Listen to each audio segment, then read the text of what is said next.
महत्वपूर्ण हमारी रीढ़ की हड्डी, हमारे वॉलंटियर, हमारे पदाधिकारी, हमारे बूथ इंचार्ज बैठे हैं।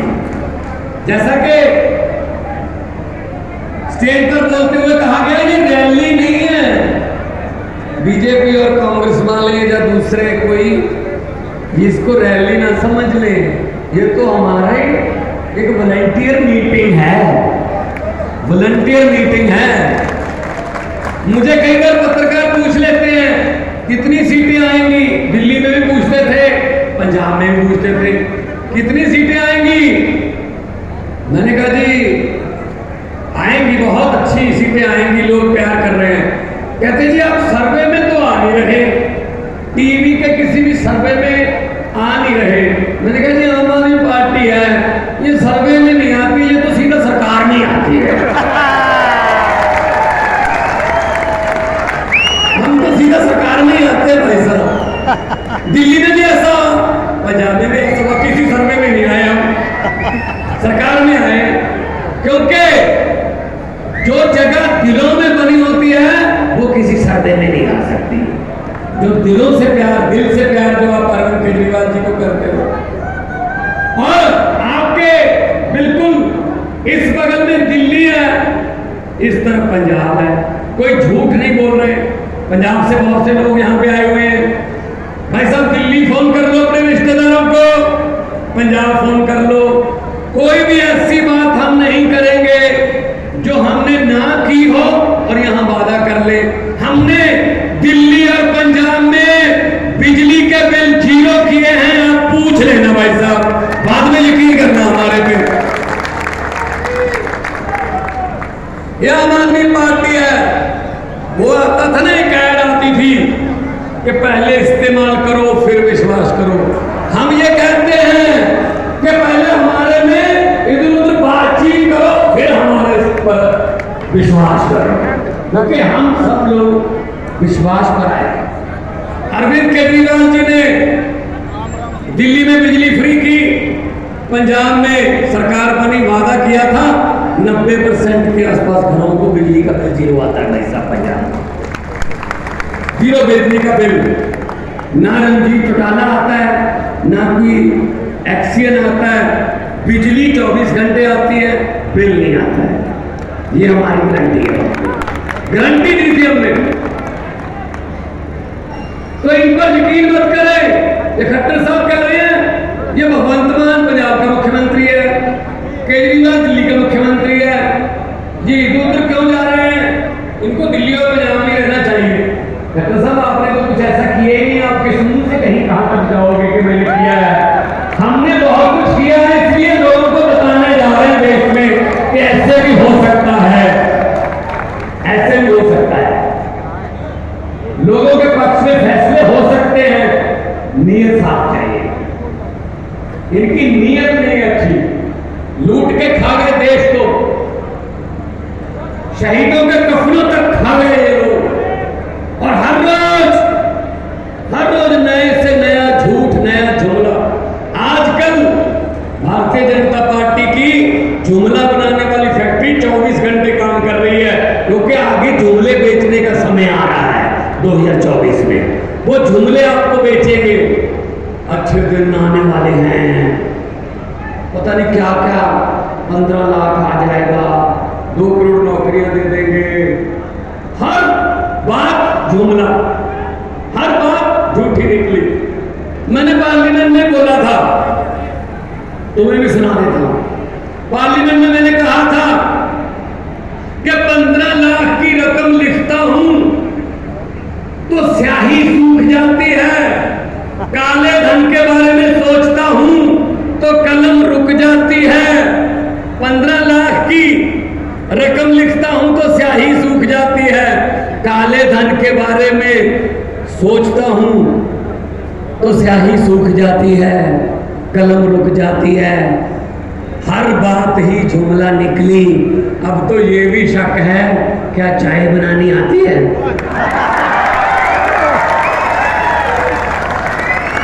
मुझे लगता है चाय भी नहीं बनानी आती होगी भाई साहब, नहीं आती होगी। ये भी जुमले ही है, क्योंकि वो स्टेशन उस समय बने ही नहीं साहब कह रहे हैं कि मैं चाय बेच रहा था वहां पे, पता नहीं तो पटड़ी बनाने वालों को बेच रहा था, भी कहां का बेच रहा था, ट्रेन तो नहीं थी। मुझे किसी ने बड़ा अच्छा व्हाट्सएप पे भेजा कि एक बच्चा छोटा था, छोटा बच्चा ट्रेन के डिब्बों में चाय बेचता था, बड़े होके उसने ट्रेन नहीं बेच दी, सब कुछ बेच दिया, तेल बेच दिया, भेल बेच दिया, रेल बेच दी, एयरपोर्ट बेच दिए, LIC बेच दी। कौन सी ऐसी सरकारी संस्था है जो नहीं बेची? और बेचते भी अपने एक ही दोस्त को है, एक ही दोस्त को बेचते हैं। वो बड़ा होता जा रहा है। पहले कह रहे थे सबका साथ सबका विकास, अब क्या है, बाकी सबको लात, सिर्फ एक आदमी का विकास बस। तो भाई साहब, लोग कितनी देर आप इनको ऐसे झूठे जुमलों के शगुफे छोड़ करके इनका विश्वास जीतोगे? पब्लिक है, सब जानती है। लोग जब चाहे आदमी अर्श पर और लोग जब चाहे आदमी फर्श पर, ये पब्लिक है। लोगों से कोई बड़ा नहीं है, ये अहंकार में जी रहे हैं, इनको अहंकार हो गया है। हम 2 बार जीत गए, इनकी अब चलने की, इनका चलने का अंदाज देखना भाई साहब, भाजपा वालों का चलने का अंदाज देखना, उसमें अहंकार नजर आता है। ये अहंकार जो है ना, ये जनता तोड़ देती है भाई साहब। बड़े बड़ों का अहंकार तोड़ा है जनता ने। और साहब हैं चौथी पास, कोई भी आता है 2-4 मस्के लगाओ, जो मर्जी काम करवा के ले जाओ।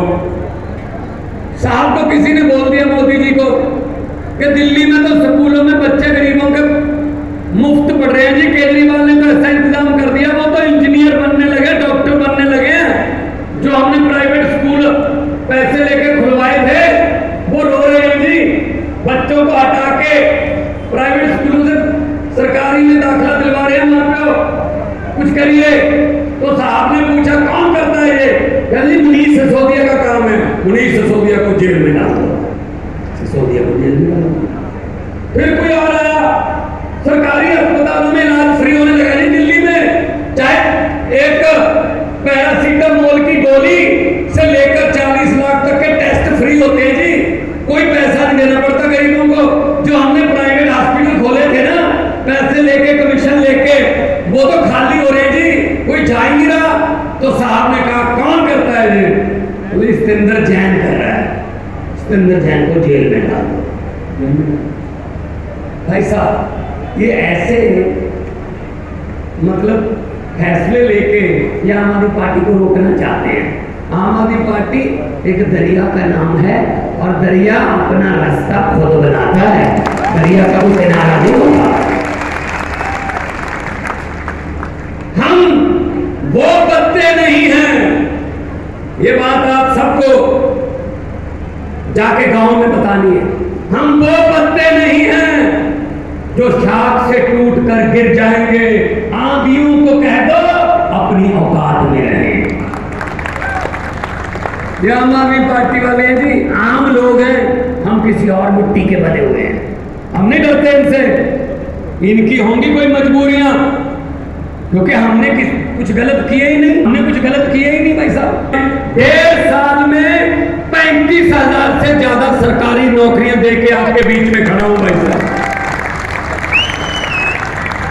35,000 और लाखों की गिनती में प्राइवेट सब आ रहे हैं। टाटा स्टील भी आ रहा है, बड़े बड़ी कंपनियां पंजाब में आ रही हैं कि हम पंजाब में अब अपना स्टील प्लांट लगाएंगे, अपना प्लांट लगाएंगे सारे। क्योंकि पंजाब में पहले जब आते थे हम, जब बादलों का कैप्टनों का राज होता था, कि जब हम पहले आते थे तो एक परिवार से मिलते थे, अब जब हम आते हैं तो पंजाब से मिलते हैं। ये बात पर फर्क कर रहे हैं। इन्होंने परिवार पाले, इन सब ने अपने परिवार पाले, हम देश को पालने की बात कर रहे हैं सर। तुम भी 4.25 साल पब्लिक हाथ जोड़ती रहती है, एक बार तो मिल लो, मिलते ही नहीं है। कोई बात नहीं, जब आप जाते हो इन नेताओं के घर पे, मंत्रियों के घर पे,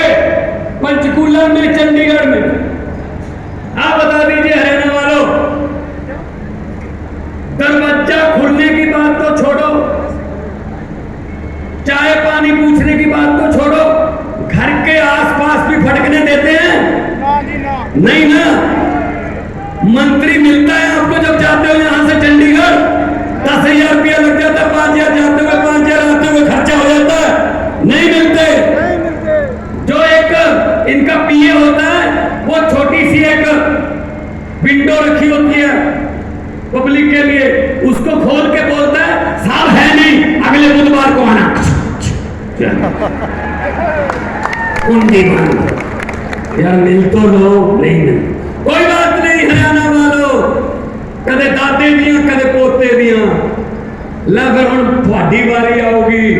अब ये आपके घरों के कुंडे खटखटाएंगे। इलेक्शन आ रही है, अब बदला ले लेना। घर का अंदर से कुंडा मत खोलना और ये बोल देना हम भी आज घर पे नहीं है इलेक्शन के बाद, ताकि इनको भी पता चले कि किसी घर से खाली वापस जाने का कितना दुख होता है। इनको भी पता चले। इन्होंने ठेका ले रखा है, 5 साल मैं 5 साल तू, मैं आ गया मैं तुझे कुछ नहीं कहूंगा, तू आ गया तो मुझे कुछ मत कहना। चलो पब्लिक का क्या है, तो हम पब्लिक से हैं, हम आम घरों से हैं। इसीलिए इनको दर्द हो रहा है कि आम घरों के बच्चे मंत्री क्यों बन गए, मुख्यमंत्री क्यों बन गए। ये तो हमारी मिन्नतें करने वाले हैं। मुख्यमंत्री तो हम ही बनते हैं, हमारे बच्चे बनते हैं, हमारे भतीजे बनते हैं, हमारे बेटे बनते हैं। ये बारी अरविंद केजरीवाल ने तोड़ दी है। यही बस दुख है। तो इसलिए पंजाब में हमने भ्रष्टाचार खत्म करने के लिए एंटी करप्शन मूवमेंट चलाई। एक नंबर दे रखा हमने पंजाब में, व्हाट्सएप नंबर दे रखा लोगों को। किसी भी दफ्तर में जाओगे, कोई सरकारी बाबू आपसे पैसे मांगता है तो जेब में हाथ डालना, पैसे नहीं, फोन निकालना, थोड़ी सी उसकी वीडियो और उसकी फोटो खींचकर इस नंबर पर डालना। बाकी हमारा काम है उसको जेल में डालना। 400 से ज्यादा आदमी जेल में बैठे जिन्होंने भ्रष्टाचार किया, लोगों को तंग किया। कुछ भी समझते हैं लोगों का, खज्जल खुआर होकर लोग सरकारी अफसर से वापस जाते हैं। ये खज्जल खुआरी हमने रोकनी है, दिल्ली में नहीं है, पंजाब में रोक रहे हैं। अभी पिछले दिनों सरकारी नौकरी करने वाले कुछ मुलाजिम पंजाब के पटवारी, कोई पटवारी एक पकड़ लिया, विजिलेंस ने पैसे लेता हुआ रंगे हाथों पकड़ लिया,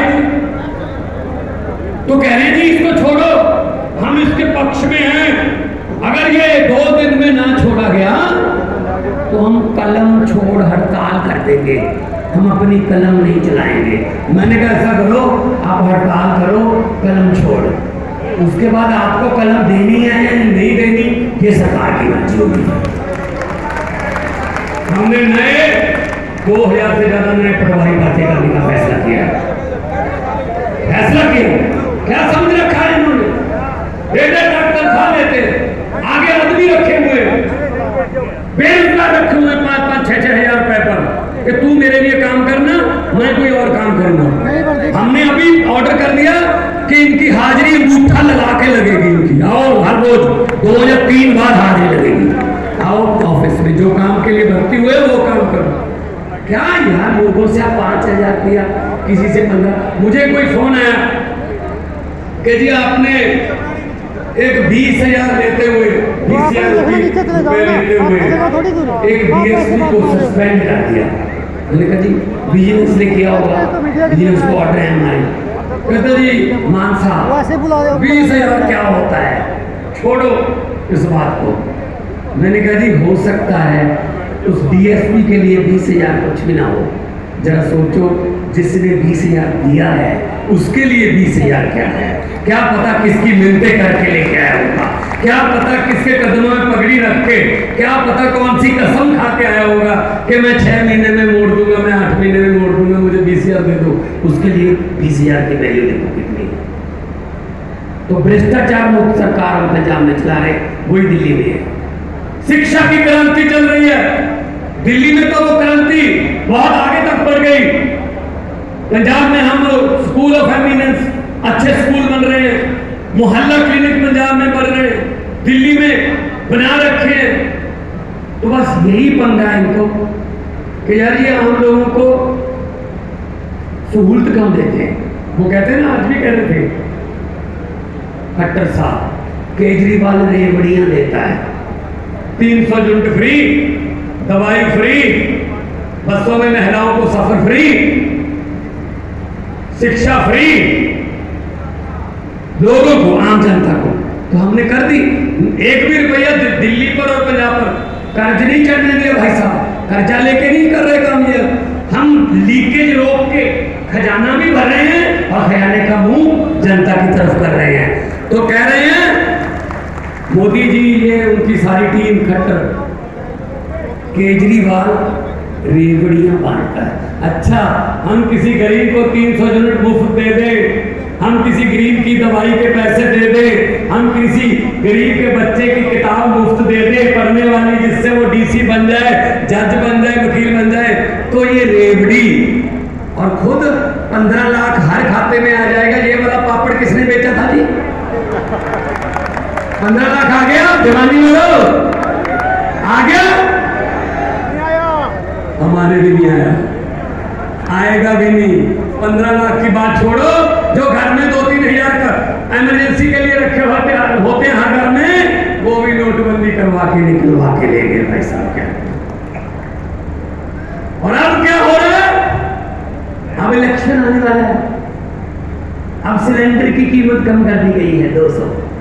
बढ़ाई कितनी गई थी ये सोचो पहले। ये तो वो बात है, किसी घर में शादी थी लड़की की, अच्छा घर था, अच्छी जमीन जायदाद वाले जमींदार थे, तो उन्होंने बड़ी शादी बेटी की करनी थी, उसके लिए सामान ले लिया, बड़े अच्छे बेड, अलमारियां, टीवी, बर्तन, सोने के गहने, सब कुछ इकट्ठा कर लिया कि बेटी को देना है। एक रात पहले, अगले दिन बारात आनी थी, एक रात पहले डाकुओं को पता चल गया कि इस घर में इतना सामान पड़ा है। अब ये वाली बात जोड़ना, सिलेंडर वाली समझना, डाकुओं को पता चल गया इस घर में सामान है, सोना भी है, सब कुछ। वो ट्रक लेके आए, लड़की के पूरे परिवार को कमरे में बंद कर दिया, बाहर से गुंडा लगा, जिंदा लगा दिया, पूरा सामान ट्रक में भर लिया। ये बेड, ये अलमारियां, ये सोना वोना सब कुछ लूट के ट्रक में भर लिया। तो ट्रक चलने से पहले डाकुओं का जो सरदार था उसने कहा, लड़की वाला परिवार किस कमरे में बंद है? तो एक डाकू ने कहा, जी उस कमरे में बंद है, खोलो। वो कमरा खोला, तो डाकुओं के सरदार ने कहा, किस लड़की की शादी है? वो डरती डरती बेचारी लड़की खड़ी हुई, जी मेरी शादी है।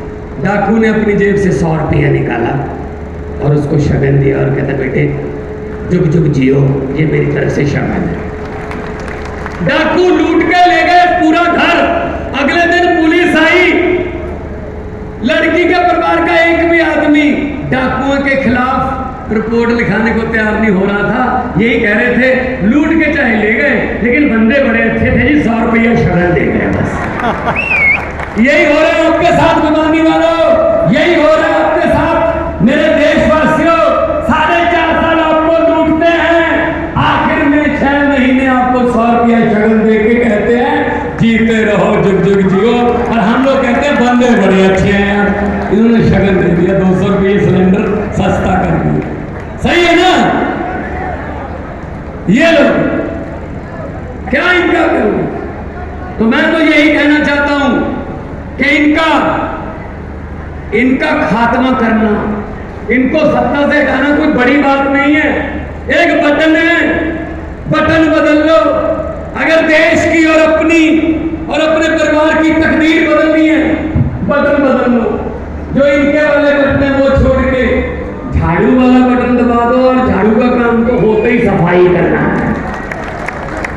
ऐसी सफाई करेंगे भाई साहब, बाद में ये नजर नहीं आएंगे। दिल्ली में एक बार सफाई की है, कोई नजर नहीं आया, ऐसी पंजाब में हो रहा है। तो हम लोग तो आम घरों से आए हुए, आम घरों से निकले हुए लोग हैं, हमारी बारी भी आएगी। ये देश किसी के बाप की जागीर नहीं है। हमारे पुरखों ने, हमारे शहीदों ने कुर्बानियां दे के, कतरा कतरा खून का दे के ये देश हमको लेके दिया है। ये मालिक नहीं है देश के जो बैठे हैं। लूट के खा गए पूरे देश को। किसी नदिया के किनारे पर, किसी नदिया के घाट पर अगर ये नेता लोग बस जाते तो लोगों के प्यासे होंठ भी 2 बूंद पानी के लिए तरस जाते। शुक्र है, गनीमत है कि मौसम पर हुकूमत चल नहीं सकती, वरना सारे के सारे बादल भी इनके खेतों में ही बरस जाते।